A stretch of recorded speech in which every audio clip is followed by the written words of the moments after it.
The contest. Let's jump ourselves straight. Right now, there's not much to say. We see what the teams are trying to do.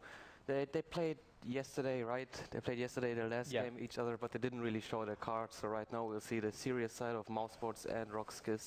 Well, there was nothing up this like for grabs for their last game. Like taking the #1 position was like we verse one or the other. That's the only thing which really tossed up. And I don't think either of these teams really care about who they match up in the lower bracket too. Exactly. That's because if they go down, of course. But yeah, so RoX is not a normal double elimination bracket. Yeah, but RoX, like, they're still going to come through with some confidence, even if you're not showing your entire draft. Like, you still got a 1 game up on them. Yeah. Small thing. Right now we see RoX is taking the time for the first pick. The bans are the usual. We see Batrider, Wisp, 2 heroes which are like, they're rather famous again. Oh, with Trend Protector for RoX, the classic Goblin hero. I gotta say, Mouse doesn't even wait 1 second, get Profit and AA right away. Man, you know Fader as well as I do. This guy's not gonna, like, the entire team would have sat down and go, okay, this is our strat. This is our plan. We know what we're going to do. As long as they don't like counterpick against it, you're all good.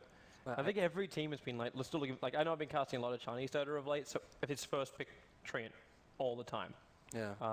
Has the same trend been happening in the European qualifier? Well, Treant is in a weird position. There's some teams who rate him rather highly, and in some games you just don't see him to be picked up at all.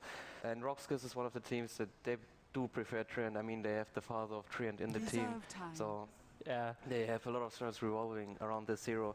But it's interesting what Mouse is up to, though, and we see Lycan. Lycan is a hero we didn't see too much lately. He's been picked up from time to time, but not the same way he was 1 patch before. Well, I think it was Luminous who was saying, it's actually a fair, like almost last week now, with Lycan. The reason why Lycan started tailing off is just because he's chip damage. You're not going to bring down the towers early on by just like forcing it straight out. So Treant Protector was normally picked up, and then he threw out his ulti out too, so Lycan can't move in his ultimate form. He can't bring down the towers easily until he gets level 3 Necro Book, and by that time you've kind of lost control of the game. Do you kind of feel like Lycan is in that scenario, or is there still some other things that work for him? I gotta say, personally, I think Lycan is actually still a pretty strong hero, but he's much more of a niche pick now because Necro Free has been nerfed a lot, actually. It's been nerfed for like 2 or 3 patches straight now, and it hurt Lycan so much. At the same time, some other heroes came into the pool, and teams started to figure out this hero more and more and more. And Lycan was always the hero that is really strong on Dire, but not the best on Radiant to begin with. Then the Necro got nerfed, so people saw less of a reason to rate this hero too highly. But RoX has always preferred this hero for quite some time now. I kind of want to ask you this one too, because I saw a resolution do it, and I've asked a lot of people this question as well. Do you like the armlet build on Lycan? Do you like turning him into an early game fighter? I don't think I like it. He will act as a carry then, but I would prefer other carries than Lycan having an armlet. It's a cheap item, you can do it, but I think Necro Free is still the item, if anything at all, for Lycan. Well, we'll definitely see how RoX is going to run it. Right now, though, Mousesports, they're kind of whizzing through their draft with the AM Prophet taking no time to draft whatsoever. They go in for the 3rd pick, Wraith King, with the Ancient Apparition. The amount of times I've seen these guys combine this up with, not the Troll Warlord, I know they picked this up during the competition already, but Wraith King as well as Ancient Apparition really open it up for the aggro tri-lane, but adding the Troll Warlord in, he kind of like, he disappeared after Whirling Axes got shut down. Yeah, I think Mouse is like one of the few teams, if not the only team I see picking this hero actually. Troll is a hero no pro team prefers nowadays. He doesn't contribute much, he's not the best on lane, he's farm dependent, but Mouse doesn't care, it seems. How's he, okay, let's just look at it from a pure theoretical side. How's it meant to work with the heroes that Mousesports currently have? Like, what's the advantage they get from the Troll? I'm actually not too sure why they picked Troll. It seems like a rather random pickup. They seem to have some idea. Maybe it's related to the last pick. We don't know. Maybe it's related to the Lycan Troll. Like, if Troll gets some armor up and some damage, he can take care of the Lycan. He can lock him down by himself pretty much. So we'll see what it is about at this point. With both Bane as well as Treant Protector, like, for me, that kind of makes it like Mousesports can't get themselves a kill up on that top lane anymore. Are they going to get bounced around between like Living Armor and Nightmare? Kind of problems for them. We have this classic situation of RoX skills having tanky or unkillable heroes till they get to a certain timing and push down towers. While Mouse has to try to be aggressive, and they like to be aggressive. They like to pick up AA Wraith King together. They're two heroes which are strong on one lane. They're very strong dual lane already. They can roam around together, pick off a lot of kills. But I think a lot of the strat is decided by the last picks by both teams. I think both teams, they know each other really good at this point. They probably studied each other and they have their own ideas. So we'll see. Yeah. We see OD ban. It's a decent ban. I'm wondering then what that means Mousesports are running in the middle lane. If you take out an OD... I think it's the troll they will put middle. I don't see... Is it Fader troll? Probably. Because I want to try and find that draft, because I told Jory this morning, like, I kind of missed the last 2 days of the European qualifier, but I also know that Mousesports did run that troll. I'm gonna find it. I'm gonna find the details for you, man. So we can. I know that they picked troll once, but it wasn't in a qualifier. I'm not sure if they did it in a qualifier too. 10 seconds. Played it against Fnatic, I think. Played against Fnatic. They had troll, Sven, Wisp. We have a troll up against MYM. It was the third last game they played in the series, and they ran troll, bounty, AA, Wraith King, as well as a Mirana. Yeah. In this game, we're going to be substituting out the Bounty Hunter for the Tide Hunter, and we take out. Well, actually, then again, is it the Tide Hunter or is it the Nature's Prophet? No, it's going to be a Tide.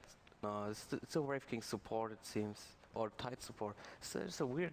So the Wraith King was played by Misery in that one, and Fader was the troll. But I know like Mousesports have been bumping the Wraith King around a little bit. Yeah. So sometimes it's played by core, sometimes it's played by support. Actually, have 3 players who switch between the Wraith King. It's between Picard, Fader, and Misery.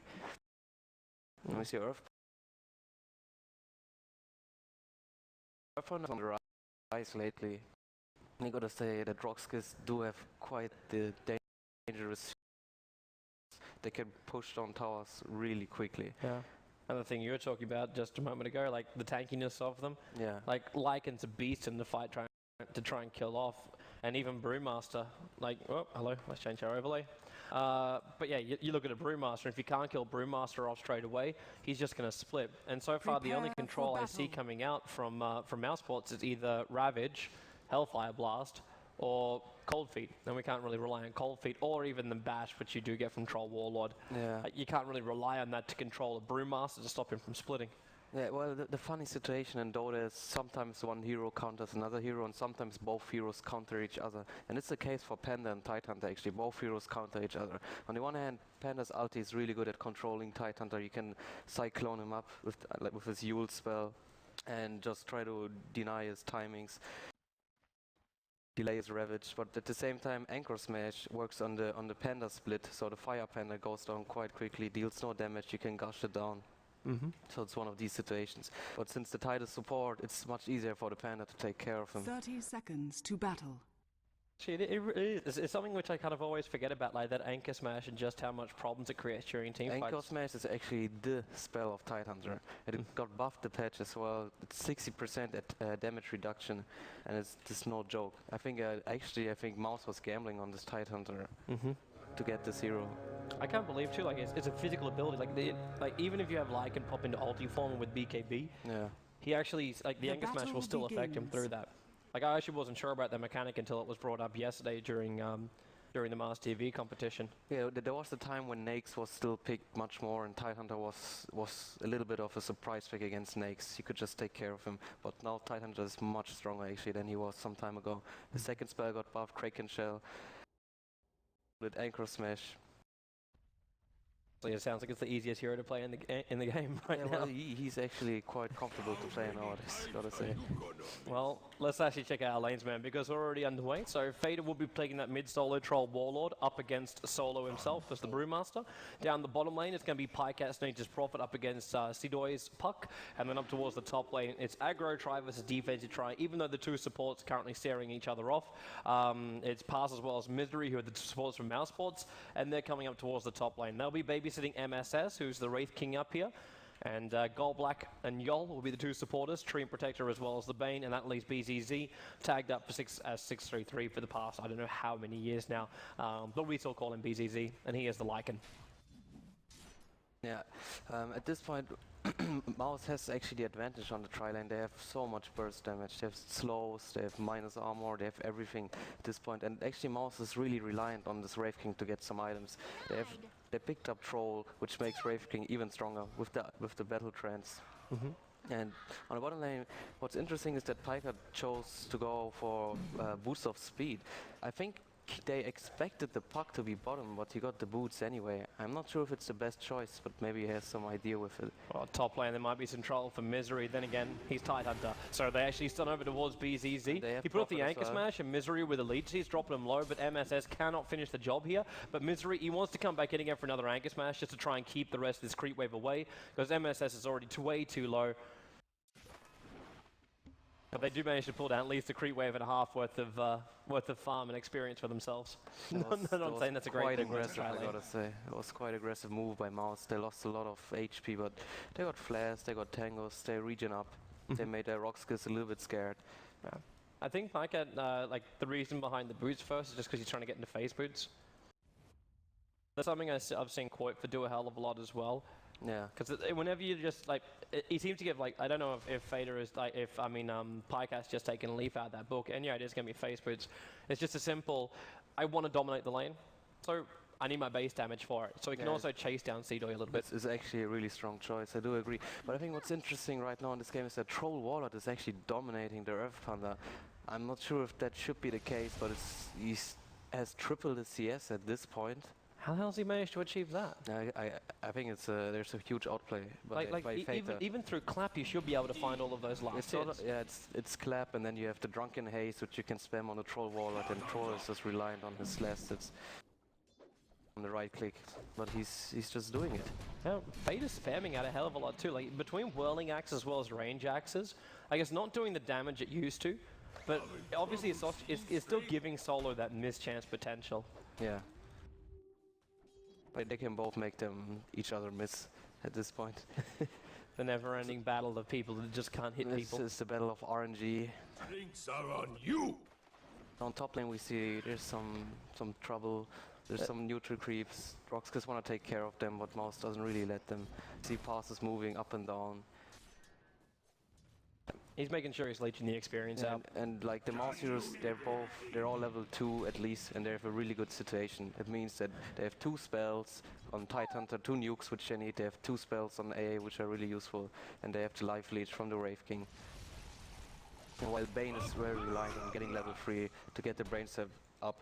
The Brain Step level 1 is not the best, but he spotted out a haste rune.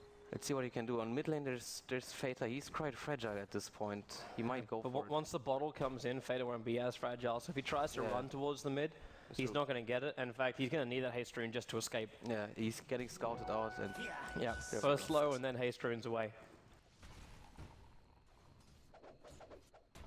Okay, this is... I don't think Fata even cares about that. Yeah, and the bottom lane is quite even, but Packard is soon gonna hit level 6, and I think when he's 6, there's gonna be some kills on top lane. What do you see? Oh, Misery's already in there right now with the Gush. Anchor Smash, Hellfire Blast, and Prophet does TP in. So Cold Black, the Cold Feet's gonna trigger out, and Nature's Prophet's already got the first blood. So Mousesports, they're off to a very confident start. Yeah, didn't even have to wait for that 6-man. That was a really nice gang. Didn't even need to wait. They just saw the situation. Goblin was a little bit out of position. Dire's structures are very fortified. Nice, and they just go push the tower right away, which is the right choice. Once this tower's down, Lycan can't go there actually anymore, and he has to go to the woods. But the top tower is actually the most important tower for Dire if it goes to the woods, and they're just going on the Lycan. Too easy, man. It just seems way too easy because BZZ's going to go down right now. Living Up, protect him, or maybe not so easy. Seedoy, the perfect dream call. Pycat actually going to go down as well. BZZ still hiding inside the tree line. MSS, they may have brought down this tier 1 tower, but they're about to lose their Wraith King. The Puck, in fact, gets the last in there, so Seedoy with a double kill. That Dream Call doing some serious work. He's going to orb himself down. Didn't actually jaunt onto the back of Pass, even though he did actually hit him with the orb. But that's 3 for 1. Roskiss, best rotation Puck could ever have had. That was really clutch by Seedoy. He just turned this whole fight around. Yeah, TP just saved them so much. But they did lose the tower though. but the Park TV, it was just so needed. That was a really good move by him. Well, for now, Mousesports have to go back to the lanes and try and repair the damage which was just done. I suppose at the same time they were holding the gold advantage and still technically do because of the tier 1 tower, but the experience has dropped down about 1.5k, which is to be expected. Yeah, I think Mouse will try to keep controlling the top lane. They know their biggest fear is pretty much just Lycan getting fed.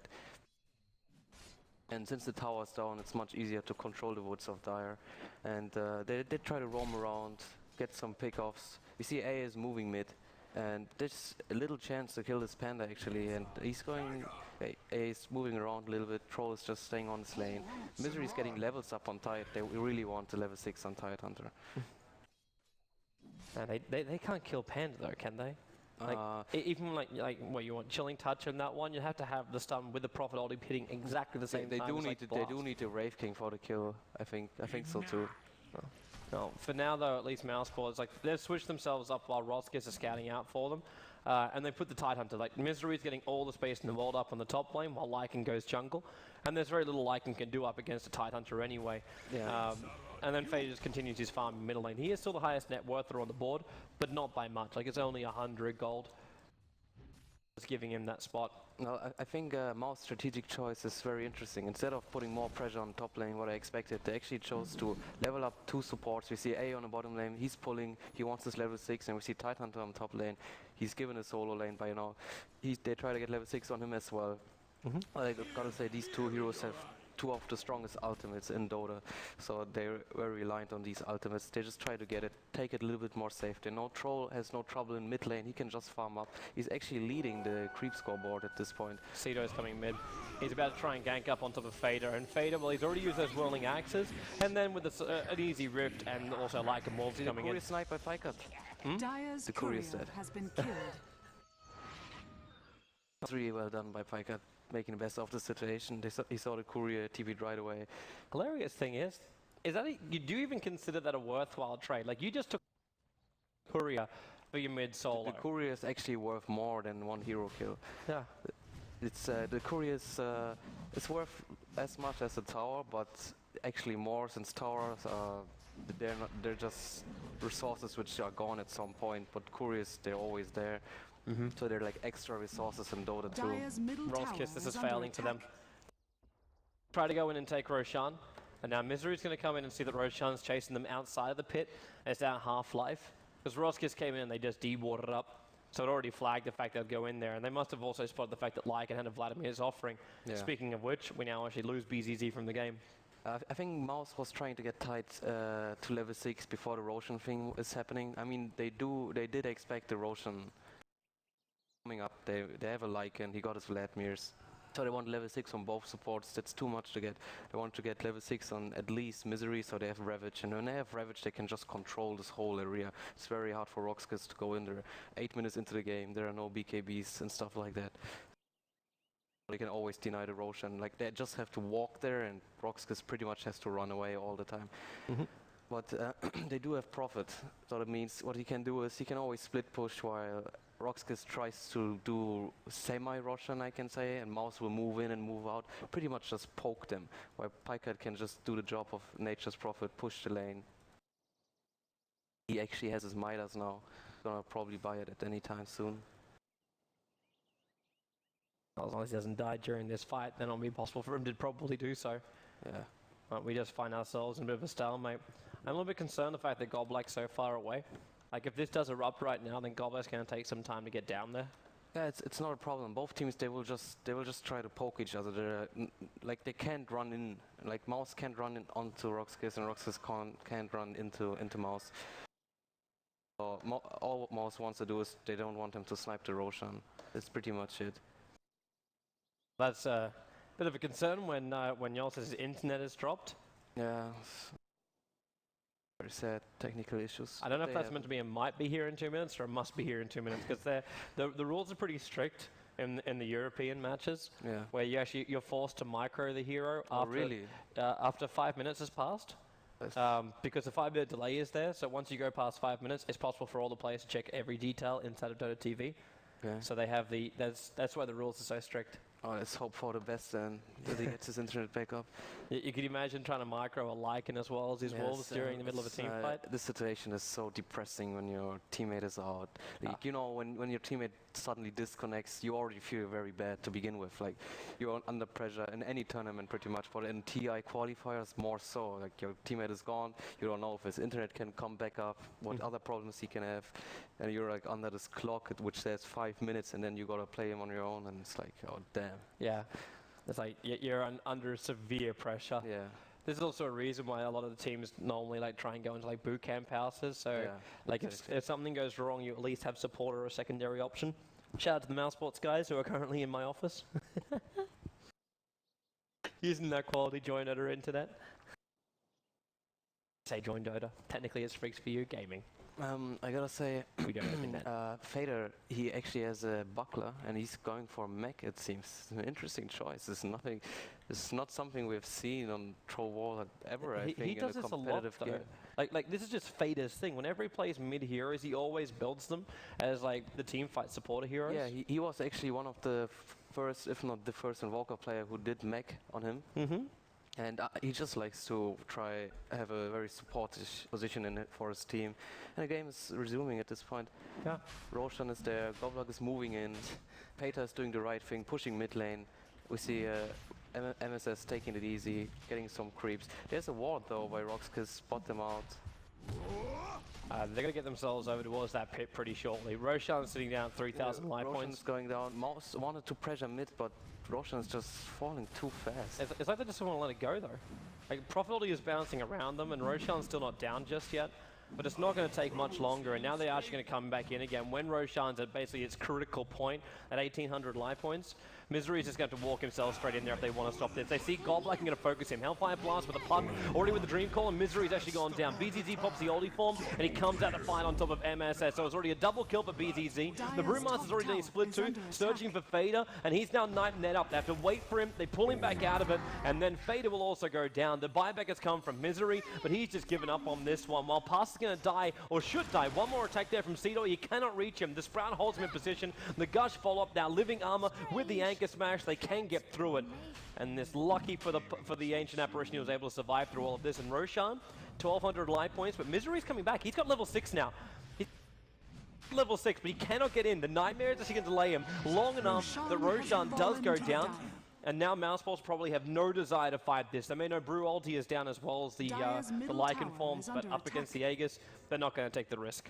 Yeah, it was really well done by RoX, because they just were patient about the situation. They kept hitting Roshan. They were just waiting for Mouse to move in. This is what they wanted. In any situation in war, if the enemy is forced to move into you, you're just in a winning position. And it worked out really well for RoX, because I think Mouse put themselves under too much pressure. They should have just taken it easy, you know, even leave the Roshan at this point. It's very hard to stop Roshan against these heroes. They have Lycan, they have Puck as a teamfight hero, Panda as the teamfight hero, they have Treant Protector. They should have just pressured mid a little bit more and like even top lane with the Prophet, but sometimes you're just under pressure and you make choices. They made this choice. In the end, they killed the Puck at least, which is pretty good for them. Prophet is getting a lot of items. He does Midas, face boots, 1.3k gold, that's quite a lot. If we do take it into account like a late game Prophet, just how effective is that going to be up against RoX Kiss? It's gonna depend on his item choices, what he's trying to do. Like we see Troll Warlord is going for mech, so I'm not too sure what Mouse is after. Do they want to push? Do they want to teamfight constantly? Because the thing is, Mouse on paper, like Mouse does have the better late game. They have they have 3 right-click heroes. They have a huge ultimate in Tidehunter and Anchor Smash to deny their damage. While RoX is more reliant on trying to push the base down as soon as possible. But right now, RoX is actually the team that plays more patient than Mouse's, and it's paying off for them. Patience is paying off for them at this point.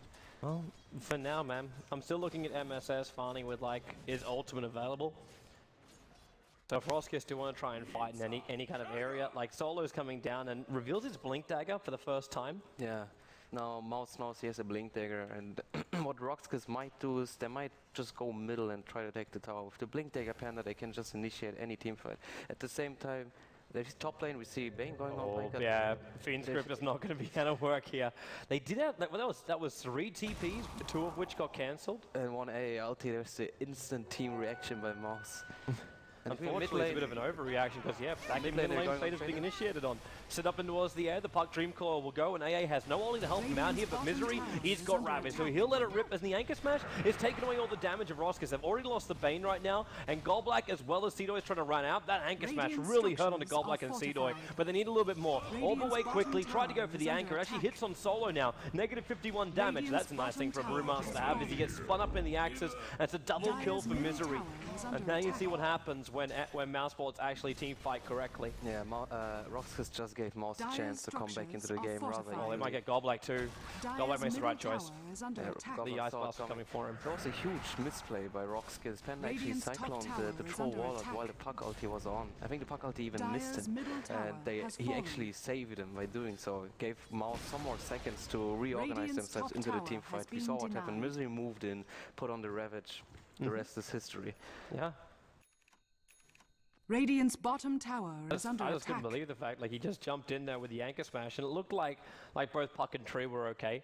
Yeah. And even with Living Armor, I thought, it's going to be okay. But then 4-point Anchor Smash just took away a quarter of their life points, like both of them, in such a high AoE. Yeah, at the same time as when one Tidehunter moves in and Anchor Smash, all you can do is run away, actually. And when you run away, you're just going to lose the fight. But it was like the opposite from Rox. It's like Solo blinked himself into that. Yeah. But we see Roxkiss is not giving up on the mid tower. They want to go once again. They pretty much know that they played this fight wrongly, but they know that they can actually still win team fights. Lycan does still have the Aegis. They need to use it at some point. He has his Necro once soon as well. Tower is under attack. They're just going for the mid lane. There's no Ravage. They know that, so they're not afraid of the Tidehunter this time. But ulti is up, and we right now see Roxas is actually stacked, very stacked. They could pull off one ulti already, but they're waiting. Mouse is waiting for now. Yeah, they're waiting until they come in a little bit tighter now. MSS jumps on Golblack. The AOD is on the way in. It's going to hit on both Yol and the back end MSS. He's going to get freed up. That's the Tree ulti trying to hold them in position longer, but it's just the Wraith King ulti that's gone down for the Bane's death. And Golblack really slowed up by that Hellfire Blast. He's trying to go for a secondary lead seat, but just has nothing to give. And Plycat, who's moving in, chasing down Seedoy. The blink up again from MSS. They're going to follow Seedoy over the hill, and then with the trees down, well, they'll force the clap up, but Seedoy is already away to safety. So 2 heroes go down again for Roskis. They do not claim the tier 1 tower for this, and actually the tier 1 tower on the top lane is also down. So Roskis, they're actually down 2 tier 1 towers for what do they get? Actually, they've got 2 themselves. Yeah, take it back. Bottom and top lane both got pushed in by creeps. The thing is, there was the second failed attempt by Roxkiss getting the mid tower, which is it's gonna be very hard for Roxkiss actually to jump back into this game. If you fail 2 attempts to get a tower, and won 2 team fights, and they won this team fight without Ravage, and the mech of Trollwater actually paid off. I mean, you can fight a team who has a mech and you don't, but it's really hard. But if Mouse has this mech and Roxkiss doesn't have a mech, they have a huge advantage in any team fight situation. I was actually passed a little bit of information about that mech, that Fader built the mech on Troll yesterday up against MYM, but before that point, only once in a competitive Dota 2 game has mech ever been built on a Troll Warlord. Yeah, I thought so. I've personally never seen it. I was surprised by it, but it paid off so far. Dire's bottom tower is under attack. No Mouse is the aggressor. They're just going bottom. They have their ultis back again. They have all their cooldowns back again. Faded is popping off the ultimate to help try and bring down that tower. When Ravage is up, Roskis want no part of this, but with the Nightmare, okay, they slow down Misery, but they don't stop the DPS towards the tower. And now they actually use Tree to take the Nightmare off, so Misery is free to fight. Yeah, Mouse knows they're in no danger. They know that Roxkiss will not dare to jump into them. High cap. Sprout, actually got BZZ. He's got nowhere to cut out of this one. Fader's going to come in with a Prophet ulti as well. BZZ is obviously still in ultimate form, but MS has blinked himself up. The Living Armor is going to protect him nicely, and the ulti form will last a good 5 to 10 seconds longer. So he's away to safety. High cat, that's a very quick response. Yeah. But they can't control the Lycan still. No, there was no lucky bash. It might have been the bash they needed to kill him. The A ulti missed as well. Both things would have connected. He would have died probably. But what's interesting is we see Piker went for Shadow Blade on Prophet. It's an item we don't see a lot on him. We see it from time to time, but ever since Shadowblade got nerfed, it got 10 seconds more cooldown.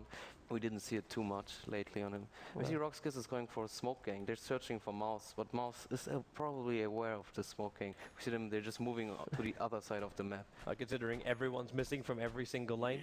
Yeah. And RoX, they really want to make use of their cooldowns and timings. They did have a 12-minute blink on Panda, I think it was, and they have to level 2 ultimate on Panda now. That means they really want to pull that one off, but at the same time, Mouse is just getting more and more items. We see support Tidehunter has mana boots, and Blink Dagger. Yeah. This is a dream situation for the support Tidehunter. And that's the beautiful thing about what Fader does when he plays this support troll in the mid. He frees up money for the support heroes to buy these type of items, or the offlaner in this case. Because like Fader's walking around now with Vladimir's offering as well as a mech. Like Wraith King is loving him during team fights too.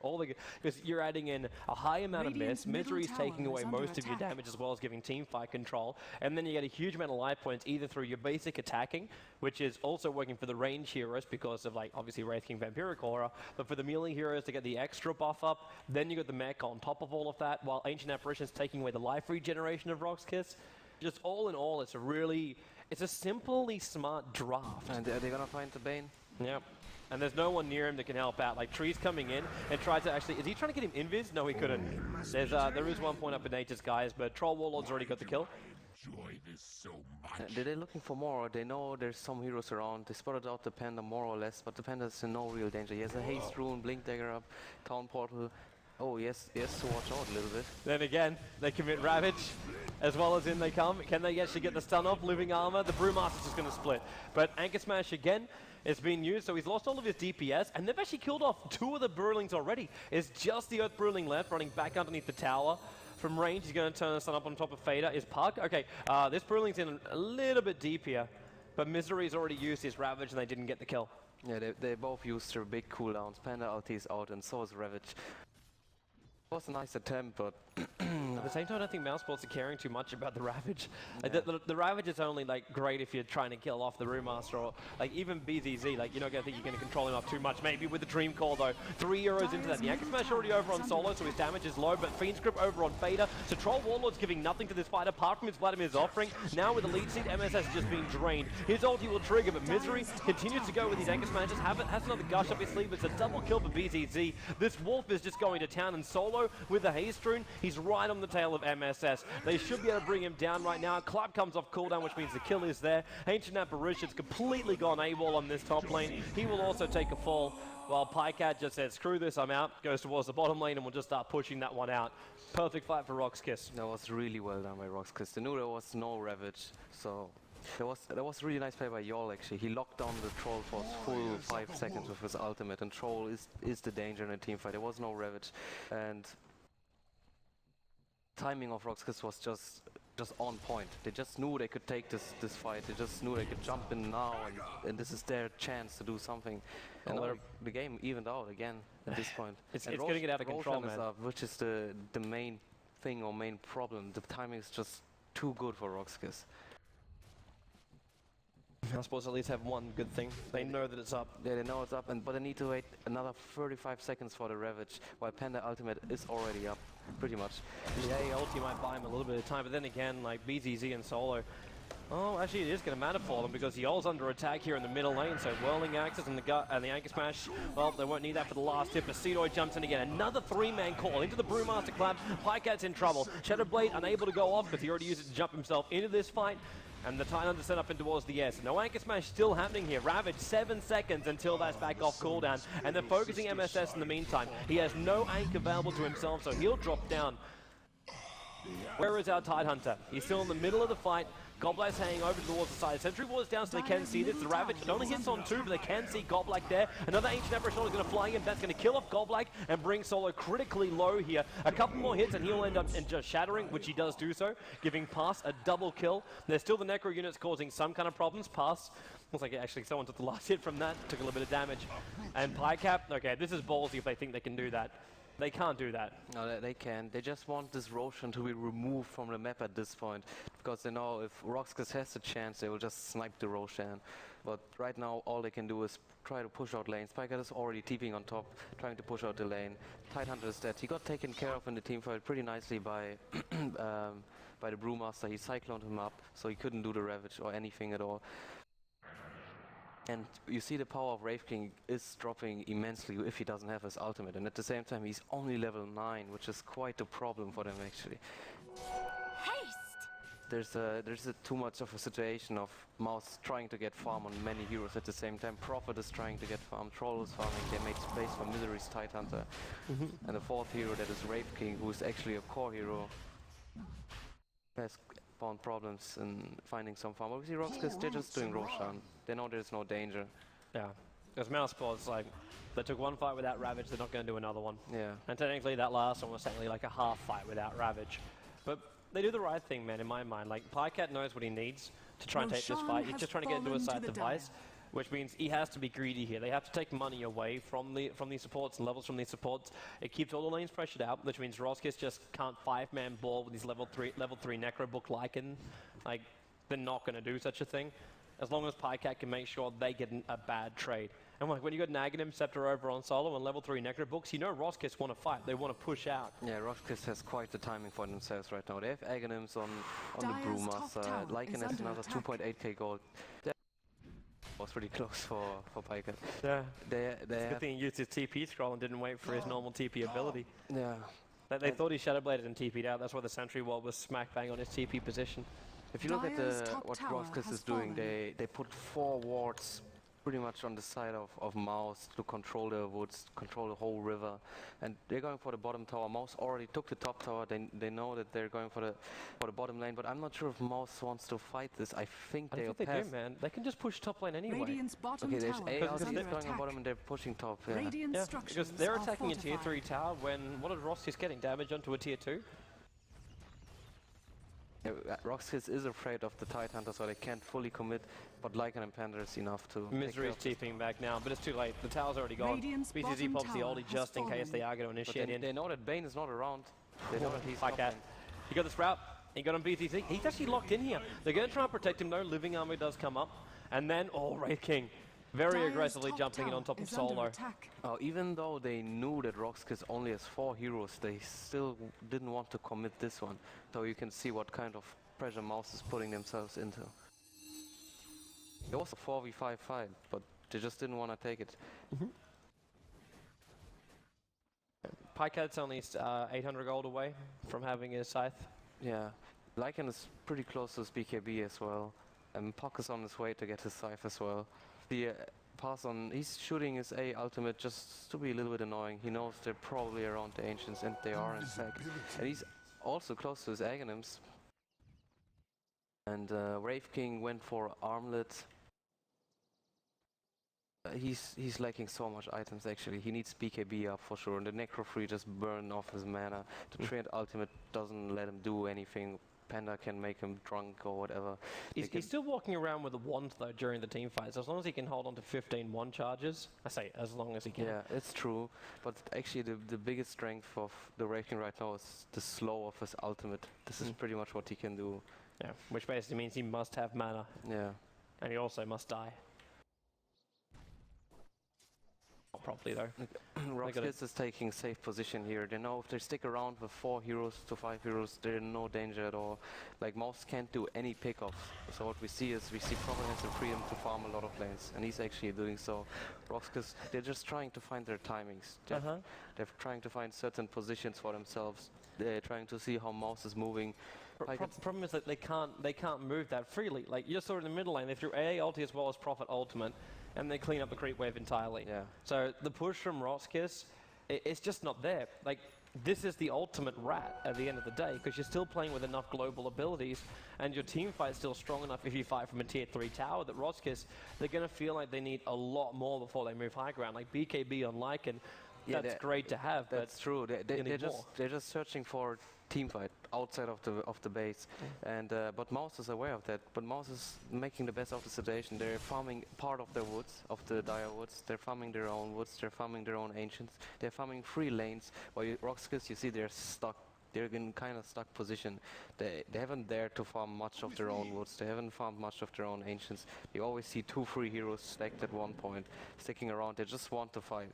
And Mouse is an aggressive team. Let's see if they take the bait and want to fight as well. Because all Mouse can do right now is actually split push. They can trade towers. They've traded towers so far. Mid tower just goes down very quickly to Lycan. The strength of Lycan. And that was only Lycan too. Yeah. Like no one else from RoX has even hit that tower, just him and his Necro books. Which means RoX, if they do want to try and force this, they've got to try and, well, I'd say force it now. They're going to try to make some damage. They have Necros up for another 15 seconds, but I don't think they want to commit to the fight. Just want to make the best out of the Necros right now. And the summon safe. They're probably back off soon. Someone will TP bottom. There's no chance of Piker dying. Going back to farm. Misery is farming so much actually. He's pretty rich too. He has nearly 3k gold and he's support Tidehunter. When you actually go for Titan, like I've seen 3 Tidehunters in the last week, and every time it's been refreshed orb as the next key item. Yeah, it's pretty much the item. I mean, like Hunter doesn't actually need any items. He needs Blink Dagger to get this a nice ulti off in the team fight. He needs mana boots, and that's pretty much it. Everything else is luxury for him. So why not go for Refresh Orb? I think it's a good choice here as well. But he went for the Plate Mail, probably trying to get Shivas, which is a really good choice as well. Well, he's already the chaos maker during a team fight. Yeah, I mean, the title of Shivas is one scary thing. I mean, he goes in, he's gonna slow everyone. Everyone has minus 40% attack speed, then you can make them minus 60% damage. And it's just coming up from a support Tidehunter, you create so much chaos. So that's a dream situation for Mouse. Silence. I see, Pykard will try to maybe go on the puck. He has Hex up, but Cedo is aware of the situation.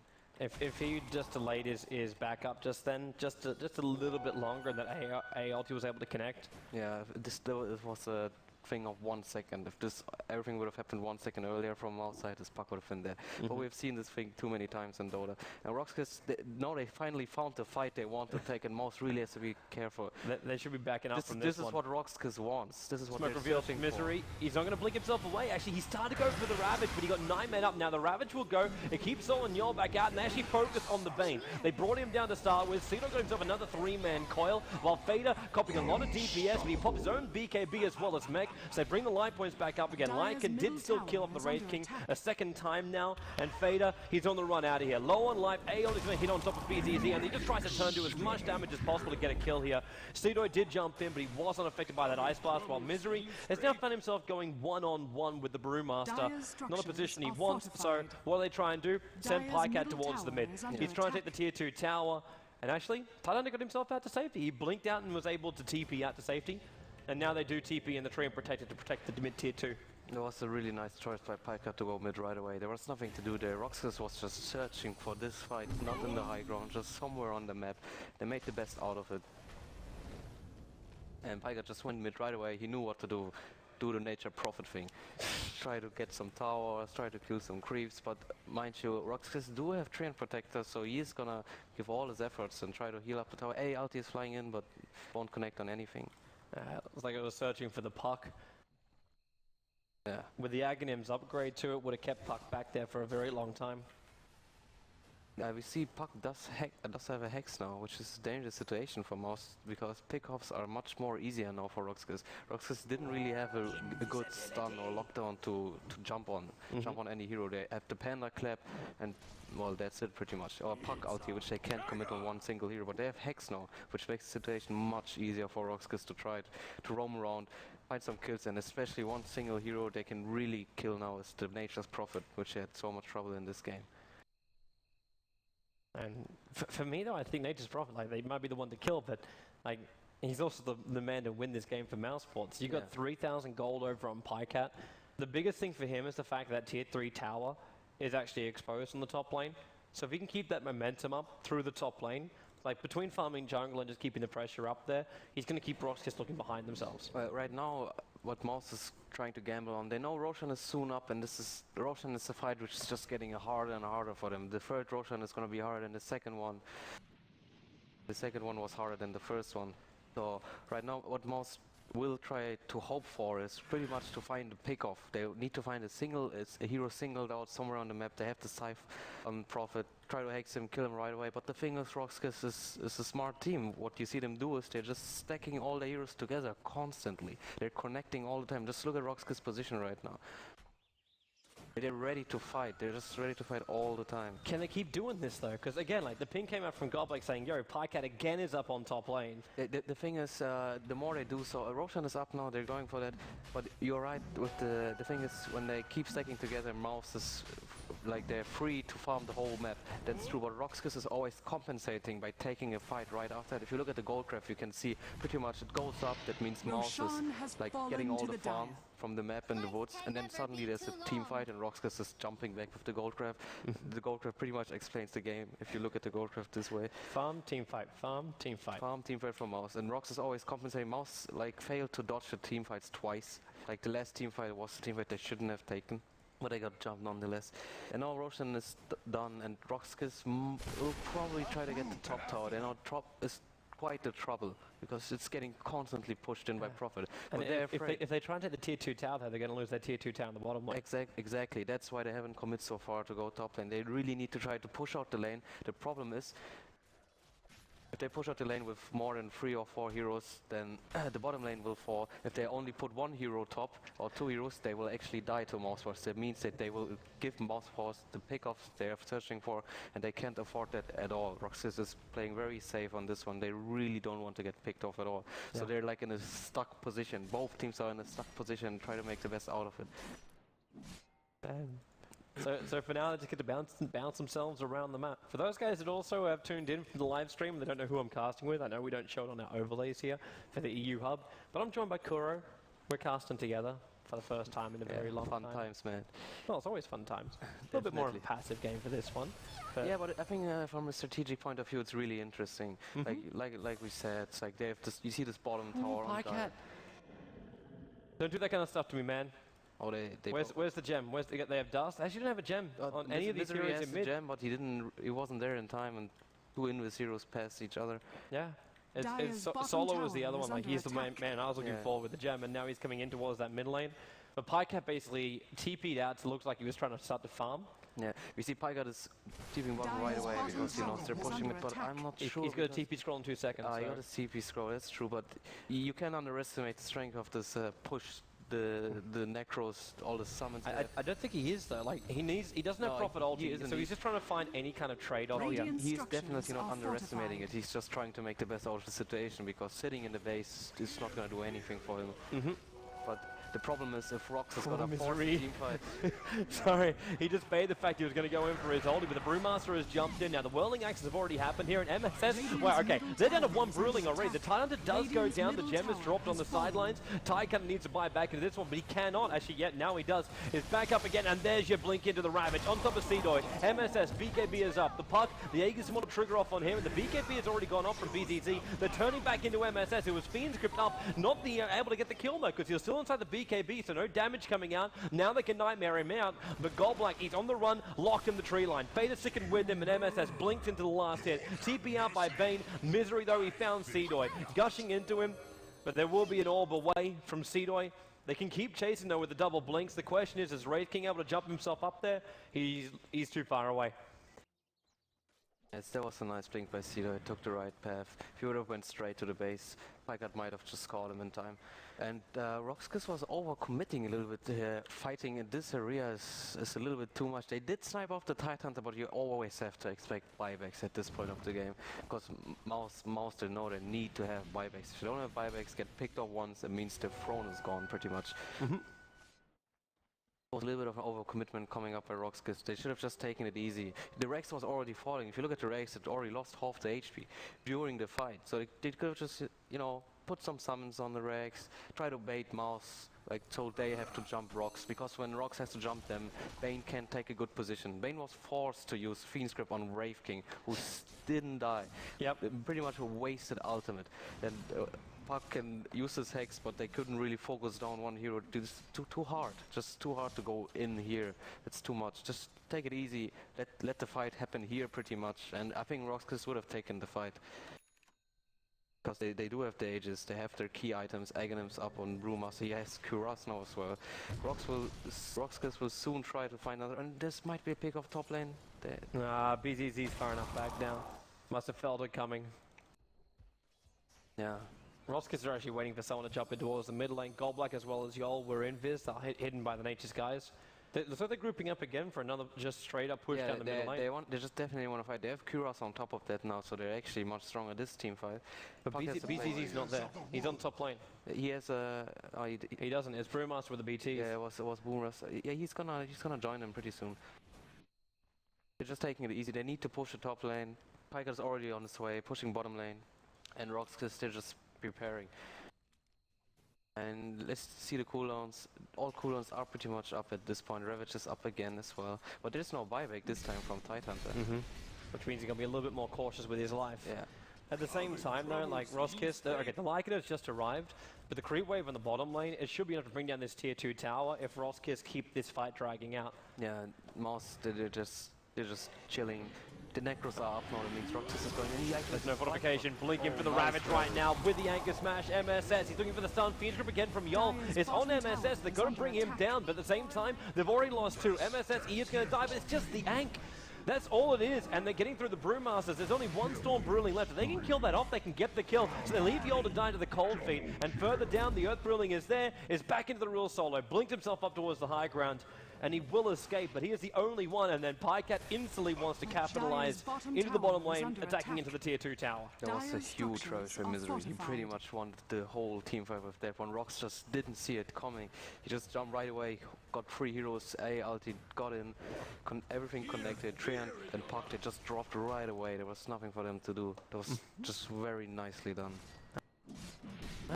There was this situation they needed. If RoX would have positioned themselves a little bit better, it would have been so hard for Misery to get the right Ravage off. But you saw the situation. Misery is very clutch on these timings. He just saw it. He didn't even wait. This team he didn't probably even say anything. He probably just jumped right away. Because if he would have said like, I'm gonna jump, it's already too late. He's jumping and he's doing it, and it was very nicely done by him. The second you see him go, it's like, okay, boys, yeah, we know what we're doing. We know what we're doing. There's the Dota blood in them. They know what to do.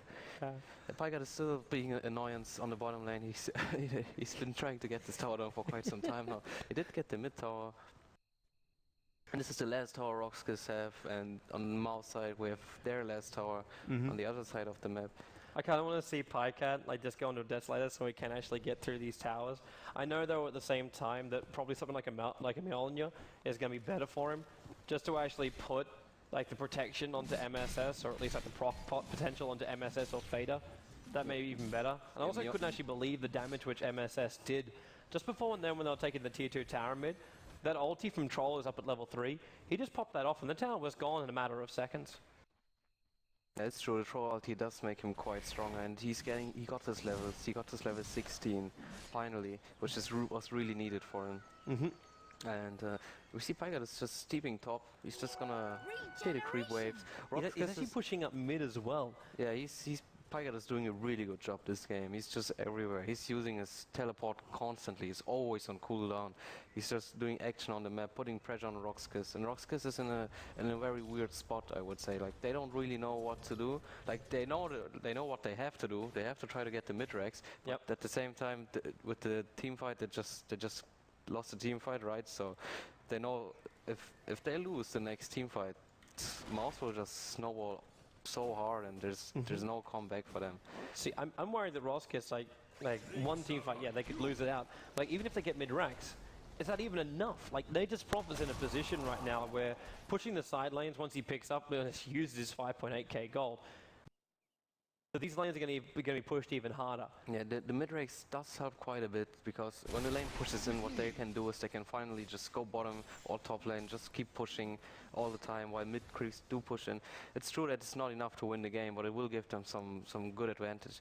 Now, what RoX will do is, or will probably try to do is, they will try to find a good team fight situation outside of the base again. RoX schema has been like this. They try to find fights outside of the map. I mean, outside of the base. Well, their only option now is going to be Roshan. Yeah, exactly. Mousesports have been denying him every single time. Exactly. They're gonna try to wait for the Roshan. So what they really want is that Mouse actually goes there and they take a team fight, win the team fight, take Roshan. See, I don't think Mousesports will even go there. Because is Roshan okay? Now I know Puppy has slapped me down for this a couple of times, but like, is Nagus the Immortal really worth running the risk of not winning a team fight? Well, the thing is, if you look at Mouse items right now, we see Fader as a Demon Edge, so he's actually getting his first damage item. I think they're feeling confident to take up any team fight. I think both teams want to fight at this point. And Wraith King is getting stronger. He has 3k gold. Look at A. He has Ghost Scepter, Aghanim's 2k gold. They're just rich at this point. They won the team fight. They got all the levels they needed. And RoX had a really good chance to actually finish the game with the mid fight, but Misery denied their chance. Like before that, like I said, they wanted to have the team fights outside the base. They took some team fights, they won them, so they could go into the base. They had 2 chances, both chances they just failed. So right now they can't afford to do that anymore. Yeah. So they're like RoX actions are. They're led by Mouse. They're dependent on what Mouse is doing, which is the worst situation you can have in any game.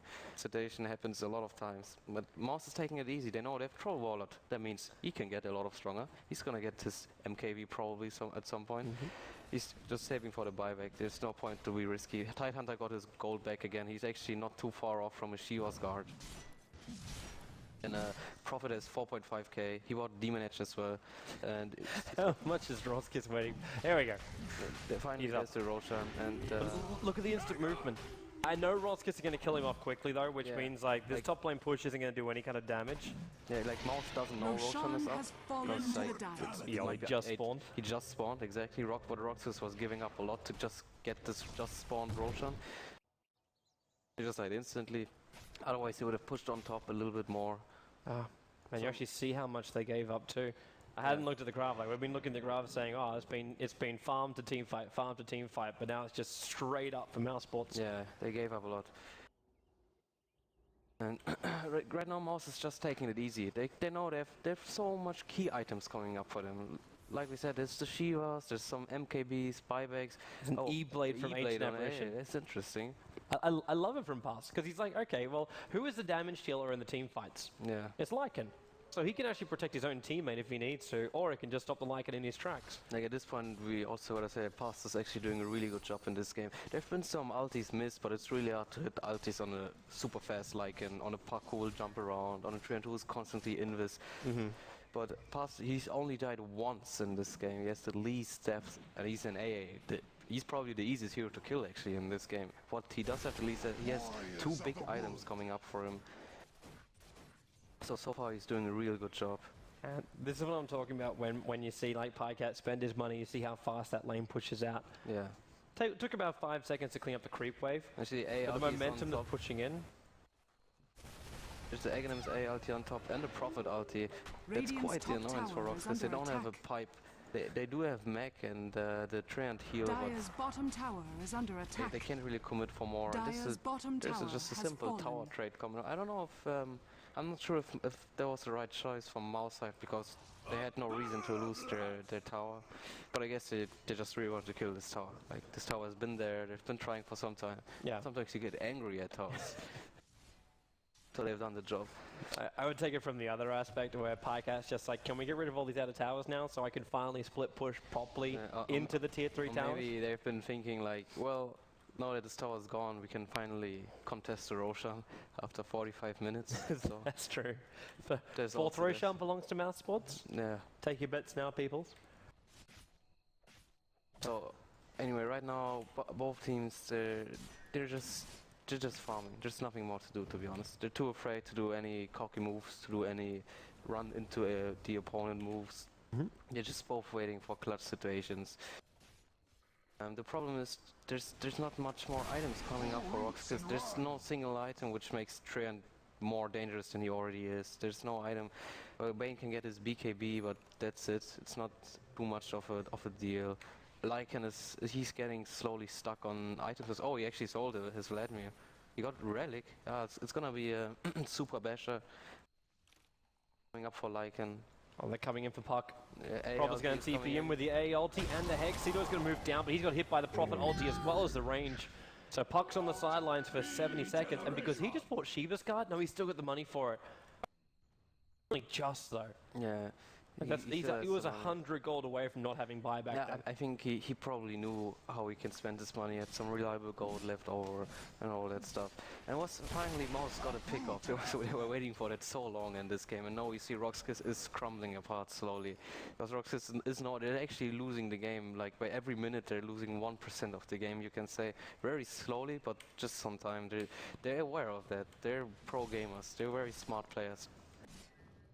And if that happens, if you pressure yourself like in this way, when you know you're in a losing position, what happens? You start getting picked off. So after like 40 minutes, Mouse finally got the pick off. I think it was probably the first pick off they had with the size of Wise. It looks like Mouse are about to try and push in through the top lane too. No, they're coming back. They're just pressuring RoX. They're just pushing top. Then Prophet goes to the Ancients. He can almost buy a full Daedalus with the remaining money he's got. He's gonna save some money for the buyback, no matter what. But he does have one item to sell, so there's that. I'm not sure if he's gonna go for Daedalus. There's a lot of good choices. He still might go for the Mjolnir. Probably not at this point of the game. It's a good item nonetheless. Blazy.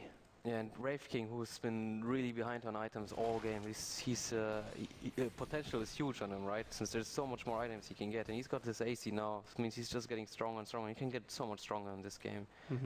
Yeah. I want to ask you a question, man, because this was something which was like, it's not even really game related, apart from the fact this hero's been picked in this game, but it was something which my viewers were debating yesterday. Is it better to have an Aghanim Scepter on Nature's Prophet or a Refresher Rob?